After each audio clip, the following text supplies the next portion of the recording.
I call the honourable member for Gilmore. Madam Speaker, my question is to the Prime Minister. Will the Prime Minister inform the House what steps the government is taking to strengthen the Australian economy? How will all Australians benefit from a government prepared to make the decisions that our country needs? I call the honourable the Prime Minister. Well, Madam Speaker, I do thank the member for Gilmore for a question, and I wish to assure her that this government is taking important steps to strengthen our economy. We are faithfully implementing our election commitments.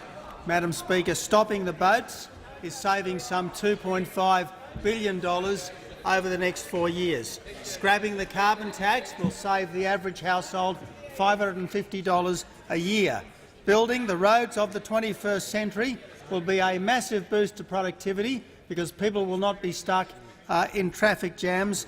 And, Madam Speaker, we are tackling Labor's legacy of $1 billion a month in dead money just to pay the interest on Labor's borrowings. We are getting the budget back under control because that means that health and education programs and pensions and other social security payments will be sustainable in the long term. Now, Madam Speaker, this is a budget for saving, but it's also a budget for building, with the largest infrastructure spend in the history of the Commonwealth. There's the East-West link in Melbourne, there's WestConnex and NorthConnex in Sydney, there's the North-South Road in Adelaide, there's the Gateway upgrade and the Bruce Highway in Queensland, and of course, and I know the member for Gilmore appreciates this, we are restoring defence spending. Madam Speaker, it's a budget for living within our means, but it's also a budget for playing to our strengths. The Medical Research Future Fund will, over time, double Australia's medical research spend, and this is an important area of comparative advantage for our country. Some 8 Australian Nobel Prize winners, such as Howard Florey, the inventor of penicillin, have been medical researchers. 4 Australians of the Year in the last decade, such as Professor Ian Fraser, the inventor of cervical cancer vaccine. 4 Australians of the Year in the last decade have been medical researchers. Madam Speaker, these investments will give us the treatments and the cures of the future, the treatments and the cures that our people and people right around the world need. What we're doing, Madam Speaker, is we're investing less in short-term consumption so we can invest more in long-term investment. That's the overall philosophy behind this government's budget.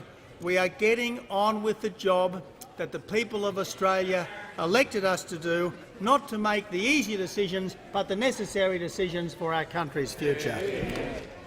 I call the honourable the Leader of the Opposition. Thank you, Madam Speaker. My question is to the Prime Minister. Before the last election, the Prime Minister said it was unfair to only apply the CPI to pensions of those who'd risked their lives for our country. He promised veterans that loyalty goes both ways.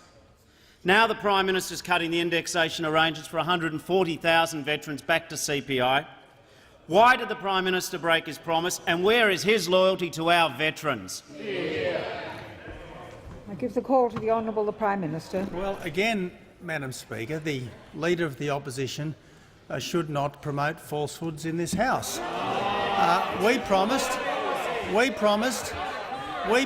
that the DFRDB and the DFRB pensions, we promised that those 2 defence pensions would be indexed by CPI or male total average weekly earnings, whichever is the greater.